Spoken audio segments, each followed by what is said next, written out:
मैं यहां पर पूरी तरह से धन्यवाद साधुवाद देना चाहती हूं अपनी लीडरशिप का।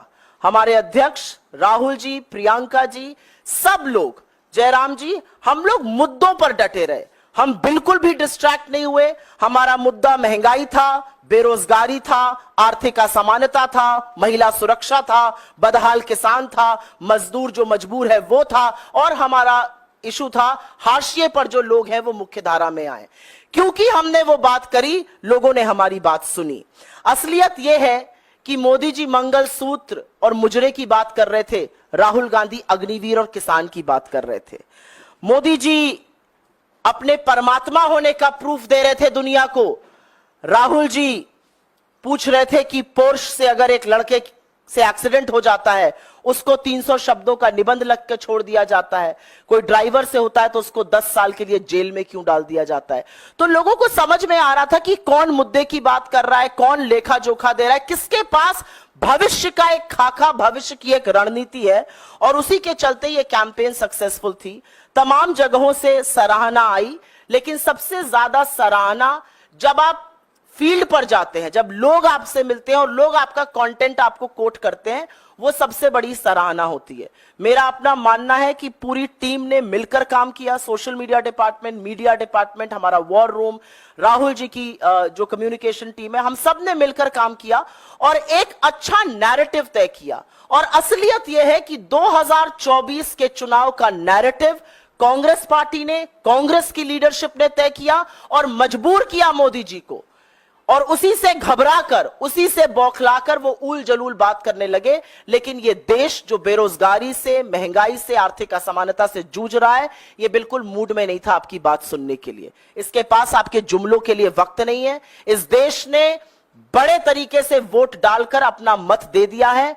मैं आज ही उत्तर प्रदेश से लौटी हूं और पुनः वापस जा रही हूं अपना वोट डालने, और दावे के साथ कह सकती हूं, चौंकाने वाले प्रमाण आपको, जिसको तथाकथित बीजेपी का गढ़ कहा जाता है, वहां से आने वाले हैं। और इसलिए आ रहे हैं क्योंकि लोगों को एक उम्मीद, लोगों को एक भरोसा, लोगों को एक आशा हो चुकी है हमारा प्रचार प्रसार, हमारा कैंपेन, हमारी लीडरशिप की बात सुनकर, कि एक नेता सामने ऐसा है जो आंख में आंख डालकर आपसे सच बात कर रहा है, जिसको स्क्रिप्टेड इंटरव्यूज की, जिसको धनबल की, जिसको एजेंसी की, जिसको 80-80 इंटरव्यू की जरूरत नहीं है।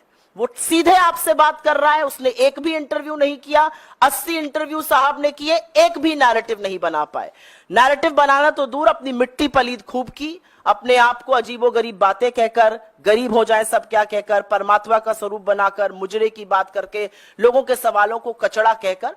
मेरा अपना मानना है कि जनता ने मन बना लिया है और एक पूरी टीम की तरह हम जो हासिल कर पाए प्रचार प्रसार के माध्यम से बहुत अच्छा था। और मुझे पूरी आशा और विश्वास है कि 4 जून को यह परिणाम में तब्दील होता।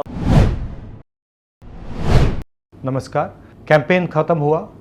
मैं देश की जनता को और कांग्रेस के सारे कार्यकर्ताओं को, इंडिया गठबंधन के कार्यकर्ताओं को, कांग्रेस पार्टी के जो बब्बर शेर हैं, आप सबको दिल से धन्यवाद करना चाहता हूं। इतना समर्थन दिया आप सब ने, देश की जनता ने, और हमारे कार्यकर्ता हर इंच के लिए लड़े। इलेक्शन संविधान को बचाने का है, हिंदुस्तान के संस्थाओं को, इंस्टीट्यूशंस को बचाने का है, और हमने नैरेटिव को कंट्रोल किया और एक नया विजन हिंदुस्तान के लिए हमने सामने रखा। गरीबों के लिए, किसानों के लिए, स्मॉल मीडियम बिजनेसेस के लिए, बेरोजगार युवाओं के लिए। इंडिया गठबंधन की सरकार बन रही है। इंटेलेक्चुअल्स ने, थॉट लीडर्स ने प्रधानमंत्री को कहा था कि मेरे साथ डिबेट करें, मगर वो डिबेट नहीं कर पाए, और अब तो डिबेट पॉसिबल है ही नहीं क्योंकि वो मौन व्रत पे चले गए हैं। पोलिंग डे आ रहा है और मैं इंडिया गठबंधन के सारे बब्बर शेर कार्यकर्ताओं से कहना चाहता हूं, लास्ट मिनट तक आप पोलिंग बूथ पे रहिए। लास्ट मिनट तक आपकी आंख पोलिंग बूथ पर, ईवीएम मशीन पर होनी चाहिए।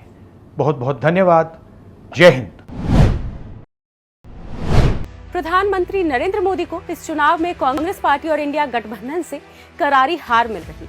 गांव कस्बों से लेकर सोशल मीडिया पर हर तरफ कांग्रेस को मिल रहा समर्थन इस बात की गवाही दे रहा है। इस चुनाव में तो स्थिति यहां तक आ गई है कि प्रधानमंत्री नरेंद्र मोदी और अमित शाह की रैली में शामिल होने के लिए बीजेपी को लोग ही नहीं मिल रहे थे। यही आलम सोशल मीडिया पर भी रहा, जहां बीजेपी को ढूंढने पर भी अपने समर्थक नहीं मिल रहे। आंकड़ों से आपको बताते हैं कि चुनाव में लोग किसको सुनना चाहते थे। पीएम मोदी के झूठे वादों को या फिर कांग्रेस की गारंटियों को। 16 मार्च से 30 मई के बीच यूट्यूब पर कांग्रेस के वीडियोस पर 613 मिलियन व्यूज मिले, वहीं बीजेपी को केवल 150 मिलियन ही व्यूज मिले। अगर इंस्टाग्राम की बात करें तो कांग्रेस के हर पोस्ट और रील पर औसतन 1,22,000 लाइक मिले, वहीं बीजेपी को महज 26,945 लाइक मिले। ट्विटर और फेसबुक पर भी कांग्रेस बीजेपी की तुलना में काफी आगे रही। ट्विटर पर कांग्रेस को हर ट्वीट पर औसतन 2500 से 3000 लाइक मिले, वहीं बीजेपी को 260 से 300 लाइक मिले। यही हालत बीजेपी की फेसबुक पर रही, जहां कांग्रेस के हर पोस्ट पर 1200 से 1500 लाइक मिले और बीजेपी को 150 से 200 लाइक मिले। चुनाव के दौरान कांग्रेस की गारंटी और उसके नेताओं की लोकप्रियता का आलम ये था कि फेसबुक पर मई महीने में कांग्रेस की रीच 105 मिलियन से अधिक रही। इसके अलावा ट्विटर पर 128 मिलियन इंप्रेशन मिले, यूट्यूब पर 233 मिलियन व्यूज मिले और इंस्टाग्राम पर रीच 154 मिलियन रही। साफ है, पीएम मोदी और बीजेपी की तो इस बार सोशल मीडिया पर फजीहत हो गई। पापा ने वॉर तो रुकवा दी, लेकिन सोशल मीडिया के मीम नहीं रुकवा पाए। मोदी के सारे उल जलूल बयानों का सोशल मीडिया यूजर्स ने खूब पोस्टमार्टम किया और उनकी सच्चाई देश के सामने ला दी। सोशल मीडिया की ये ट्रेंड बताते हैं कि मोदी इस बार बोरिया बिस्तर समेटने को मजबूर हो गए।